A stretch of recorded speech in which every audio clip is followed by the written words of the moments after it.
میرے نبی پاک صلی اللہ علیہ وسلم نے 3 باتیں بیان کی اور بڑے میٹھے، بڑے ٹھنڈے، بڑے خوبصورت.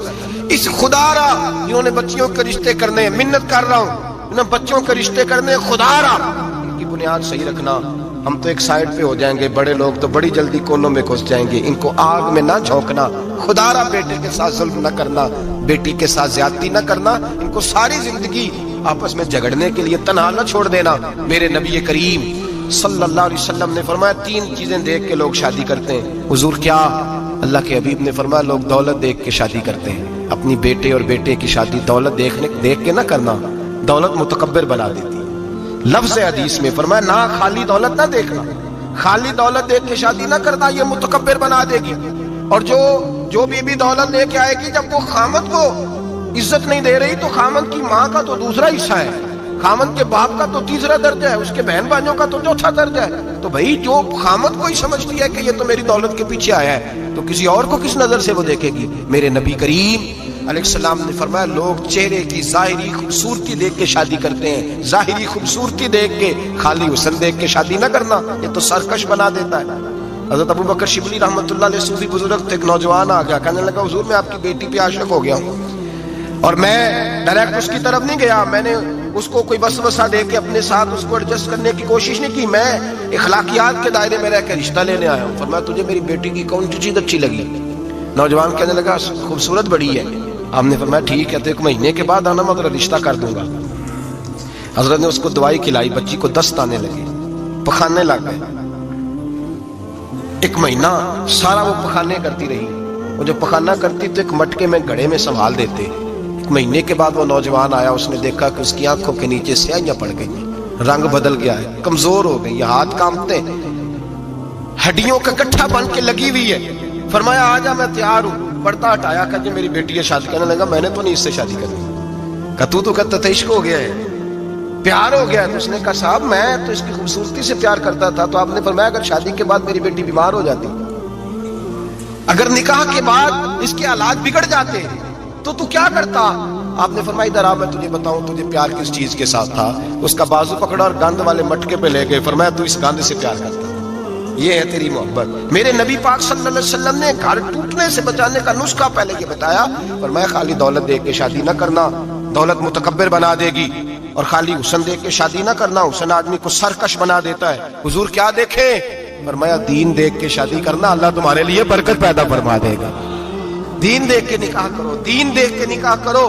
ماں باپا یہ دین والا لفظ کس کے لیے ہے؟ فرمایا ادھر آؤ، کائنات میں اگر اللہ نے سب سے شان والی بیٹی دی ہے تو مجھے دی ہے، اور میں اس علی کو دے رہا ہوں جس کا مکان بھی کوئی نہیں، کاروبار بھی کوئی نہیں، جس علی کا بظاہر کوئی بینک بیلنس نہیں، کوئی مربع نہیں، کوئی شے نہیں. حضور علی کے پاس کیا ہے؟ فرمایا میرا علی عشاء کے بعد قرآن شروع کرتا ہے تو فجر سے پہلے ختم کر دیتا ہے.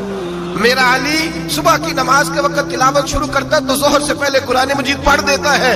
فرمایا رزق کھاتا ہے، تھوڑا کھاتا ہے پر حلال کا کھاتا ہے. فرمایا پاکیزہ روٹی کھاتا ہے. اور جب میدان میں نکلتا ہے تو برادری کے لیے نہیں نکلتا، جب تلوار لے کے نکلتا ہے تو یہ مکے کے لیے نہیں لڑتا، یہ تلوار لے کے نکلتا ہے تو قومیت کے لیے نہیں لڑتا. بابو کس لیے لڑتا ہے؟ فرمایا یا خدا کے لیے لڑتا ہے یا محمد مصطفیٰ کے لیے لڑتا ہے. اس کی تلواریں پاکیزہ، نظریات پاکیزہ. دیکھو میں بیٹی کا نکاح کہاں کر رہا ہوں. میرے بھائی تو نے رشتے کی بنیاد ٹھیک نہیں رکھی تو یہ ٹوٹ گیا. لیکن آپ کہتے ہیں مصری صاحب آپ نے نیچے جو ہے نا وہ بنیاد، اس کی بیس جو تھی، نیو جو تھی وہ صحیح نہیں تھی تو دیوار گر گئی. جب بنیاد ہی حسن تھا تو مان پڑ گیا، ختم ہو گیا معاملہ. جب بنیاد ہی دولت تھی تو کب تک لالچ پورا ہوگا، کب تک آپ دیں گے؟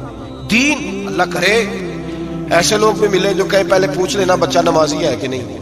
اللہ کرے کہ رشتے ڈھونڈتے وقت یہ کوئی پوچھنے لگ جائے، اللہ کرے کہ کوئی پوچھنے لگ جائے کہ بچی پردہ دار ہے کہ نہیں، اللہ کرے کوئی پوچھنے لگ ہی جائے کہ بچہ قرآن شریف کے ساتھ دلچسپی رکھتا ہے کہ نہیں، اسے حضور کی نعتیں اچھی لگتی ہیں کہ نہیں، وہ نبی پاک کے نام کا نعرہ لگانا جانتا ہے کہ نہیں، کبھی اس کی آنکھوں میں مصطفیٰ کے لیے کوئی آنسو آیا ہے کہ نہیں، کبھی وہ تڑپا ہے کہ نہیں، کبھی وہ رویا ہے کہ نہیں، کبھی اسے محبوب پاک علیہ السلام کی غلامی پہ ناز ہوا ہے کہ نہیں، کبھی ایسا ہوا ہے کہ وہ سر پہ پگڑی باندھ کے، چہرے پہ داڑھی سجا کے، سفید رنگ کا جوڑا پہن کے شیشے کے آگے کھڑے ہو کے کہتا ہو آج میں بڑا حسین لگ رہا ہوں اس لیے کہ میں اپنے محمد عربی کے لباس میں لپٹا ہوا ہوں، اپنے رسول کا میں نے انداز اپنایا ہے. اللہ کرے ایسے بھی ہونے لگے. یہاں تک ہوتا ہے. اماں کہتی ہے بیٹے پیر صاحب سے کہنا تھوڑا موقع دیں, تیری شادی کر لیں, اس کے بعد ٹھیک ہے پھر داڑھی شاڑی. تو میں کہا کرتا ہوں بیوی لانی کاہے کو ہے جسے داڑھی پسند نہیں, لانی کاہے کو ہے جس کو داڑھی پسند نہیں. قرآن مجید فرقان حمید نے میاں بیوی کا جو رشتہ بیان کیا ہے نا,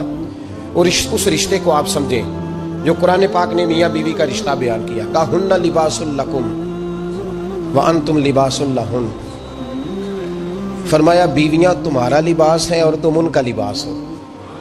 وہ تمہارا لباس ہے اور تم, اللہ اکبر, کیسا خوبصورت لفظ قرآن پاک نے. ہن لباس لکم وانتم لباس لہن, فرمایا وہ تمہارا لباس ہے اور تم, سمجھ آ رہی ہے نا جی بات کی, وہ تمہارا لباس ہے اور تم ان کا لباس ہو. 3 خوبیاں تو ہر لباس میں ہوتی ہیں, 3 چیزوں کے لیے لباس پہنا جاتا ہے. 3 چیزیں, 3 قسم کی آسائشیں لباس میں پائی جاتی ہیں. اس پر تو تمام مفسرین کا اتفاق ہے. سب سے پہلی چیز, لباس جو ہوتا ہے وہ بندے کو گرمی اور سردی سے بچاتا ہے. سخت سردی میں لباس لے لیں تو بندہ سردی سے بچ جاتا ہے. اس کا مطلب یہ ہوا کہ میاں بیوی ایک دوسرے کا لباس ہیں. اگر بیوی کی طرف کوئی تکلیف آتی ہے تو میاں اس کو بچاتا ہے, اور اگر میاں کی طرف کوئی تکلیف آتی ہے تو عورت اس کو بچاتی ہے. میاں بیوی ایک دوسرے کا لباس ہے. لباس کیا کرتا ہے؟ لباس آدمی کے عیب چھپاتا ہے. اس کے وجود پر کتنے دھبے ہیں, کتنے نشان ہیں, وہ سارے چھپا لیتا ہے لباس. میاں بیوی ایک دوسرے کے عیب چھپانے والے ہوتے ہیں. عیب بتانے والے, رونا رونے والے نہیں ہوتے کہ بی بی جب بھی میکے گئی اس نے جا کے رونا شروع کر دیا, اتنی میں تانگو دوسرا ہے ہی کوئی نہیں. اور خامد صاحب جب بھی ملے انہوں نے ایک ہی راگ الاپنا شروع کر دیا کہ میری کیا بات تھی, مجھے مل کیا گیا ہے, میں کیا تھا, میرے ساتھ ہوا کیا ہے. تو لباس ہیں, ایک دوسرے کا عیب چھپائیں گے. بولیے, ایک دوسرے کا عیب چھپائیں گے, ایک دوسرے کی غلطیوں کی پردہ پوشی کریں گے. اور تیسرا لباس کا کیا مقصد ہوتا ہے؟ لباس شخصیت کا آئینہ دار ہوتا ہے. لباس آدمی کی اچھی اور خوبصورت طبیعت کا حصہ ہوتا ہے. جو لباس ہوتا ہے وہ انسان کو زینت بخشتا ہے, خوبصورت کر دیتا ہے. داڑھی والا آدمی ننگے سر پھرے تو خوبصورت نہیں لگتا, ٹوپی پہن لے تو بڑا پیارا لگتا ہے, ٹوپی پہنے تو بڑا, اور اگر امامہ باندھ لے تو نور نالا نور ہونا شروع ہو جاتا ہے. اللہ کرے آپ خوش ہو جائیں, آمین تو کہہ دیں. اور اللہ کرے فجر کی نماز آپ امامہ باندھ کے پڑھ لیں, آمین تو کہیں. چلو کوئی جنہ دی داڑھی نہیں انہوں نے رکھنی چاہیے, جنہ دی نہیں ہونا نو موضوع نہیں تھا, پر ہماری بھی مجبوری ہے, داڑھی آئی جاتی ہے, ہر موضوع میں شامل ہو جاتی, رکھنی چاہیے. سب یاد رکھیں, لباس آدمی کو زینت دیتا ہے. قرآن مجید کے لفظوں پہ غور کرو. اگر تو شادی کے بعد بیوی کے آنے کی وجہ سے خامد کو سکون نہیں ملا تو اس کا مطلب ہے اس نے گھر کو زینت نہیں دی. اور اگر شادی کے بعد اس بچی کو تحفظ نہیں ملا, اس کو اپنے گھر کے اندر سکون نہیں ملا, تو اس کا مطلب ہے خامد نے اسے زینت, اس لباس نے زینت نہیں دی. میاں بیوی ایک دوسرے کا لباس ہے. اس مقدس رشتے کو اسلام نے باندھا, اور لباس کہہ کے باندھا. میرے رسول کریم علیہ الصلوۃ والسلام نے پہلے تو خارجی لوگوں کو منع کیا ہے. میری ذاتی رائے یہ ہے کہ میاں بیوی کی ذاتی لڑائی کوئی بھی نہیں ہوتی. ذاتی لڑائی, میری باتوں کی سمجھ تو آ رہی ہے نا آپ دوستوں؟ کوئی نہیں آ رہی؟ اللہ جزا دے. آپ میاں بیوی کی ذاتی لڑائی کوئی نہیں ہوتی. ہوتا پتہ کیا ہے؟ لڑکے سے پوچھیں کہ بتائیں جناب کیا حال ہے, تو کہتے ہیں بیوی میری صحیح ہے, اس کے گھر والے نہیں صحیح. سنے آپ نے بھی کبھی یہ لفظ؟ تو اسی طریقے سے اگر لڑکی سے پوچھیں کہ تیرا کیا حال ہے, تو کہتی ہے خامن تو میرا دھیان رکھتا ہے, اس کی اماں نہیں خیال رکھنے دیتی. تو لڑائی جو ہوتی ہے وہ تیسرے آدمی کی وجہ سے ہوتی ہے. تیری اماں آئی تھی تو اس طرح کہہ گئی, تو تیرا بھائی آ گیا تھا تو وہ یہ کہہ گیا, تیسرے فرد کی وجہ سے. میرے نبی کریم علیہ الصلوۃ والسلام نے تیسرے بندے کو سمجھایا ہے, تیسرے فرد کو حضور نے سمجھایا ہے. نبی پاک علیہ الصلوۃ والسلام نے فرمایا خبردار, ماں, بھائی, بیٹا, باپ سارے لحاظ کریں, بسنے دے میاں بیوی کو. اگر شادی کر دیا تو ان کو سکون سے رہنے دو. تم 2 جملے کہہ کے چلے گئے, کوئی عیب نکال کے جو چھپا ہوا تھا خامن کی نظر میں وہ نکال کے بتا دیا کہ تیری بیوی یہ کام بھی کرتی ہے. اب تم تو ہٹ گئے وہ بات کہہ کے, اب انہوں نے اکٹھے رہنا ہے. ان کی زندگی مصیبت کا شکار ہو گئی, آزمائش میں آ گئے وہ دونوں, ساری زندگی کڑتے رہے. ایک عیب نکال کے لڑکی کے گھر والے لڑکے کا اسے بتا کے چلے گئے تیرے خامد میں یہ عیب پایا جاتا ہے. وہ ساری زندگی کڑتے رہیں گے, تکلیف میں رہیں گے. انہوں نے تو اکٹھے رہنا ہے. بتانے والا چلا گیا. میرے رسول کریم صلی اللہ علیہ وسلم فرماتے ہیں لعنتی ہے وہ شخص, لعنتی ہے وہ شخص. یا رسول اللہ کون سا؟ فرمایا جو بیوی کو مرد کے خلاف اکساتا ہے اور مرد کو بیوی کے خلاف اکساتا ہے, وہ لعنتی ہے, ملعون ہے, رحمت الہی سے دور ہے وہ شخص. انہیں قریب کرنے کی کوشش کر, تو ان کے اندر محبت پیدا کرنے کی کوشش کر. میرے نبی کریم علیہ الصلوۃ والسلام نے جب حضرت سیدہ فاطمہ الزہرا رضی اللہ تعالی عنہا اور جناب سیدنا علی المرتضیٰ رضی اللہ تعالیٰ عنہ کی شادی کی, تو نبی پاک نے دونوں کے سر جوڑے اور دونوں کے درمیان محبت کی دعا فرمائی, دونوں کے درمیان محبت کی دعا فرمائی. اور نبی پاک صلی اللہ علیہ وسلم حضرت فاطمہ کے سامنے جناب علی کے فضائل بیان فرماتے, اور جناب علی آتے تو نبی پاک فرماتے فاطمہ تو میرے وجود کا حصہ ہے, وہ تو میرے جگر کا ٹکڑا ہے. تو ان دونوں کے درمیان الفت پیدا. یہ سب سے پہلے تو خارجی لوگ اس بات کا خیال کریں, سب سے پہلے تو خارجی لوگ خیال کریں, توجہ دیں کہ ان کو بکھرنے سے بچائیں. اب میاں بیوی بھی سمجھ لیں کہ ہماری ذمہ داریاں کیا ہیں. مسند امام احمد بن حنبل میں حضرت ابو درداء رضی اللہ تعالیٰ عنہ سے حدیث مروی ہے, نبی کریم صلی اللہ علیہ وسلم کی بارگاہ میں ایک خاتون نے آ کے عرض کیا یا رسول اللہ صلی اللہ علیہ وسلم مجھے بتلائیے خامن کا حق کیا ہے. یہ جو حدیث سنانے لگا ہوں نا, یہ بیٹی کو سنانی ہے, جا کے یہ ٹیلی فون کر کے بہن کو سنانی ہے, صرف بیوی کو سنانے کی نہیں ہوتی یہ چیزیں. یہ حدیث بیٹی کو سمجھائیں, بہن کو سمجھائیں, ان لوگوں کو سمجھائیں, تاکہ اور یہ یاد رکھیں خامن کے حقوق اگر بچی کے گھر والے اسے سکھائیں نا تو اس کی سمجھ میں جلدی آ جائیں گے, اور بیوی کے حقوق اگر خامن کے گھر والے اس کو سمجھائیں تو اس کی سمجھ میں بات جلدی آئے گی. وہ خیر خواہ سمجھتے ہیں اپنے رشتہ داروں. یہ والی حدیثیں ان لوگوں کو سنانی چاہیے جن لوگوں کا بچہ ہے یا بچی ہے. متعلقہ آدمی حقوق بیان کرے. جب متبادل چیز کسی کے سامنے آتی ہے تو وہ کئی دفعہ سمجھتے ہیں کہ خلوص اس میں پورا نہیں پایا جاتا. حضرت ابو درداء رضی اللہ تعالیٰ عنہ فرماتے ہیں کہ خاتون حضور کی بارگاہ میں آئی, عرض کرنے لگی یا رسول اللہ صلی اللہ علیہ وسلم میں نکاح کرنا چاہتی ہوں, شادی کرنا چاہتی ہوں, مجھے بتلائیے خامن کا حق کیا ہے. اگر تو میں ادا کر سکتی ہوں تو میں نکاح کروں, ورنہ میں اس کام سے بچوں. میرے نبی کریم علیہ الصلوۃ والسلام نے فرمایا بی بی اگر خامن کے ناک سے رینٹ نکلے, ریشہ نکلے, پیپ بہے اس کی ناک سے, اور بی بی اپنی زبان سے وہ صاف کر دے تو پھر بھی اس کا حق ادا نہیں ہوتا. حضرت ابو درداء کہتے ہیں آنکھ کھول کے اس عورت نے دیکھا تو میرے نبی پاک نے اگلے جملے ارشاد فرمائے. حضور نے فرمایا تو ان باتوں میں حیرت کر رہی ہے, میں اگر خدا کے علاوہ کسی کو سجدے کا حکم دیتا تو میں عورت کو کہتا اپنے خامد کو سجدہ کرے, میں اس کو کہتا یہ کام کرے. میرے رسول کریم علیہ الصلوۃ والسلام نے حقوق کا تعین فرمایا, اور نبی کریم صلی اللہ علیہ وسلم نے فرمایا جو عورت اس حال میں مر گئی, اس حال میں دنیا سے گئی کہ اس کا خامد اس سے راضی تھا, اس کا شوہر اس سے راضی تھا, اس کا گھر والا اس سے مطمئن تھا, تو میرے نبی پاک فرماتے ہیں جب دنیا سے جائے گی تو رب کریم جنت کا دروازہ کھول کے فوراً ہی جنت میں داخل فرما دے گا. اس کو بغیر روک ٹوک جنت دے دی جائے گی. شرط یہ ہے کہ وہ جب دنیا سے جائے تو اس حال میں جائے کہ اس کا خامد اس سے شکوے نہ کرتی پھرے, شکایتیں نہ کرتی پھرے, شکایتیں نہ کرے. ہمارے زمانے میں شکایتیں ہوتی ہیں اور خواتین عورتیں اس بات کو سمجھتی نہیں کہ اللہ نے جو میرے نصیب میں رکھا تھا اور جو خامد رب نے میرے لیے پسند کیا تھا وہ اللہ نے مجھے عطا فرما دیا ہے. وہ شکوے کرتی ہیں, شکایات کرتی ہیں, اور دوسری عورتوں کو سامنے رکھ کے وہ فلاں کے حصے میں یہ چیز آئی, فلاں کے حصے میں یہ چیز آئی, فلاں کا خامد یوں کرتا ہے, شکوہ کرتی ہیں. میرے رسول پاک علیہ السلام نے فرمایا عورتیں کثرت سے جہنم میں جائیں گی, کثرت سے. تو ایک صحابی رو پڑے, ایک حدیث میں لفظ یہ ہے رو پڑے, عرض کرنے لگے یا رسول اللہ وہ ہماری مائیں بھی ہیں, بیٹیاں بھی ہیں, بہنیں بھی ہیں, حضور جہنم میں جائیں گی. نبی پاک صلی اللہ علیہ وسلم نے فرمایا ایک تو وہ عیب جوئی کرتی ہیں, غیبتیں کرتی ہیں, دوسرا رب کا شکر ادا نہیں کرتی, اور تیسرا فرمایا اپنے خامن کا بھی شکریہ ادا نہیں کرتی, بات بات پہ ناشکری کرتی ہیں, بات بات پہ ناشکری کرتی, اس سبب سے جہنم میں جائیں.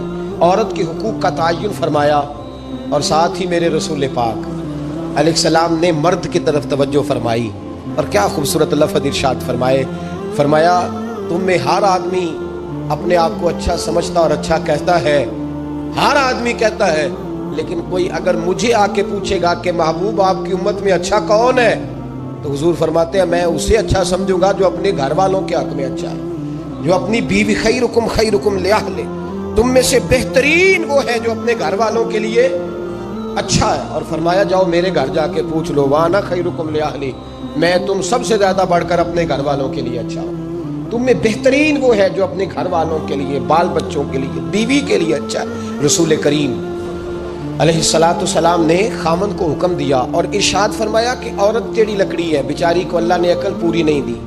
ایک بچہ چھوٹا ہوتا ہے، ہمیں پتہ ہوتا ہے کہ اس کا شعور پورا نہیں، اگر کوئی غلطی کرے تو کیا اسے نکال دیا جاتا ہے گھر سے؟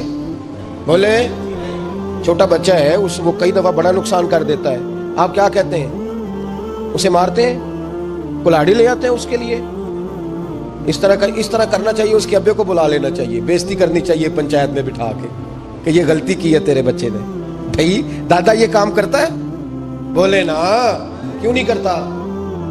وہ کہتا ہے ہمارا بچہ نہ سمجھ ہے، اپنا پوتا ہے، ہمارا اپنا ہے، اگر ہم اس کا بات نکالیں گے تو بڑا کام غلط ہو جائے۔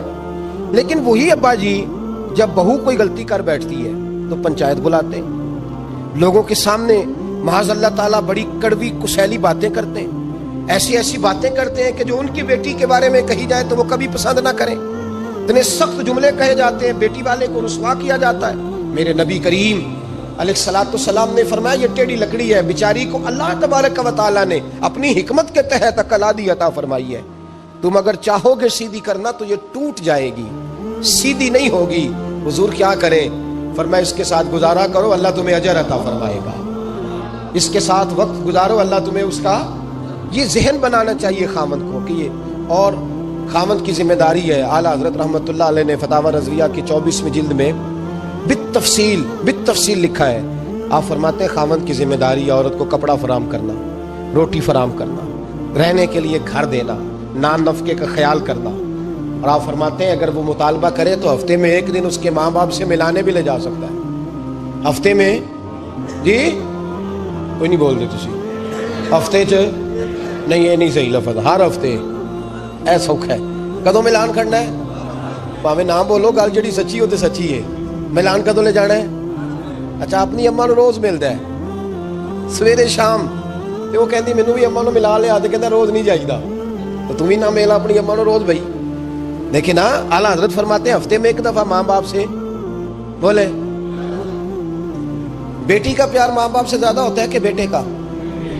تو سارے پتہ ہے، یعنی تسی گھٹ کر دے ہو نا، تاں بیٹی دا نام لیا جے، صحیح بات کر رہا ہوں؟ تو جس کا پیار زیادہ ہے اس کو روک دیا، کہتے نہیں روز نہیں جائیدا، سال بعد جائیں، بلکہ ان تے اللہ خیر کرے، اللہ پاک فضل کرے، داماد صاحب کی عزت ہی نہیں نہ ہوتی، اس کو آنکھوں پہ بھی اٹھائے تو کہتے تیرے گھر دے میری عزت نہیں کرتے، پتہ نہیں ان تو عزت بھائیا کیڑی شے دا نام رکھیا ہے، وہ کیڑی ہے جڑی تینوں چاہیے، اللہ ہی بہتر جانتا ہے۔ عزت نہیں کرتے تو لہذا میرا پروٹوکول نہیں، پھول لے کے کھڑے نہیں ہوتے گلی میں، وہ باہر نہیں نکلتے، وہ اشتہار نہیں چھاپتے کہ داماد صاحب آ رہے ہیں، اور ویسے بھی میں کہاں جاؤں، مطلب یہ کہ چپس بھی نہیں ہے، انہوں نے سنگ مرمر بھی نہیں لگوایا ہوا، تو میں کیسے جاؤں، میری شان کے خلاف۔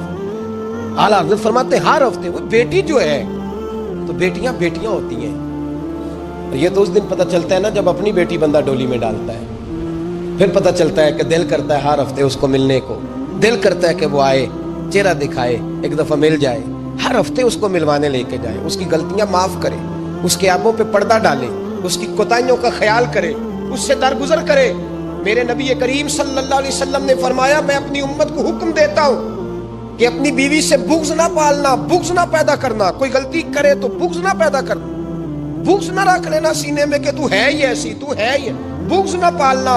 اور کیا خوبصورت لفظ ہیں حضرت خدیجہ الکبریٰ کے سرتاج کے، اور کیا لفظ ہیں جناب سیدہ آمنہ کے لال کے۔